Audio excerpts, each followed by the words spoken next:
Marks the 30th anniversary of the Challenger disaster when the shuttle exploded seconds after takeoff. NASA paid tribute to the 7 crew members who lost their lives during a day of remembrance this morning. The tragedy changed the industry, leaving long-lasting effects, including right here at home. So here to talk about that, Dr. Doug Lantry, curator at the National Museum of the U.S. Air Force. Thanks for being here, Doug, to talk about this. Thanks for having me, Katie. It's a pleasure. Yeah, really interesting. Explain the cultural and the, well, first off, I guess, why the Space Shuttle program is so important.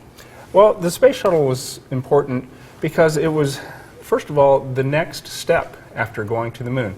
It kept industry and engineering expertise and continuity and the experience to pull off human spaceflight. It kept NASA and the DoD and industry in that business.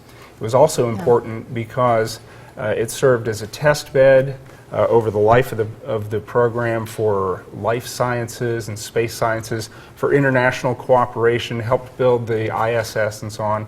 So it was both technologically important and politically and culturally important as well. Yeah, such a point of pride, of national pride, the Space Shuttle program. Certainly, it's an iconic symbol. Yeah, still to this day. So talk about the cultural and the technological impact of the Challenger disaster. Well, the cultural impact was huge. There have been a small number of really large disaster moments, accident moments in space flight that have really riveted the country.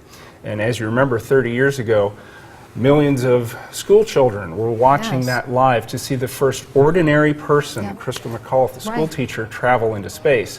Well, when the accident happened, that was a real jarring moment. There was huge media coverage, and it was a blow for space prestige, technological confidence, and so on.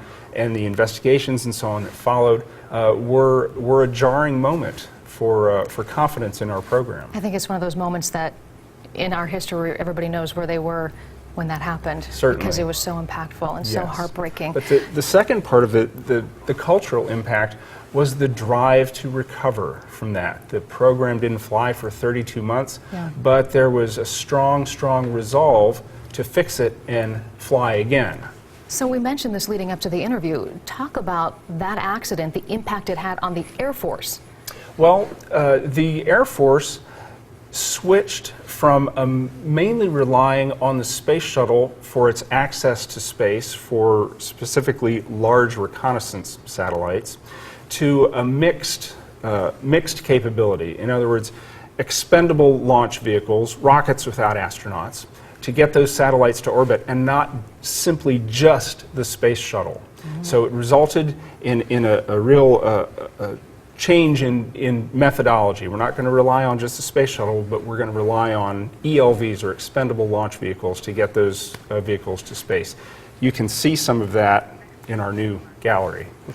Right, in the new gallery. It's opening soon, so let's talk about that. It's opening in June, the 4th. Yep, that's right. The 4th building. We're excited about that. Talk to the folks at home what they'll see there. Well, you can see, first of all, our Space Shuttle exhibit. You can get a look in at how Space Shuttle astronauts trained, and the crew compartment trainer, all of them trained in that, so you can get a good feel for what they learned and how they learned it.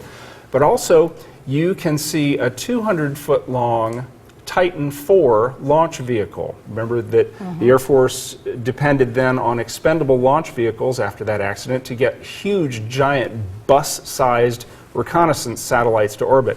We have the only remaining Titan IV-B launch vehicle in the world, and you can see the whole thing in our gallery. So you can see what came after, how they got those giant satellites to orbit after the Challenger disaster.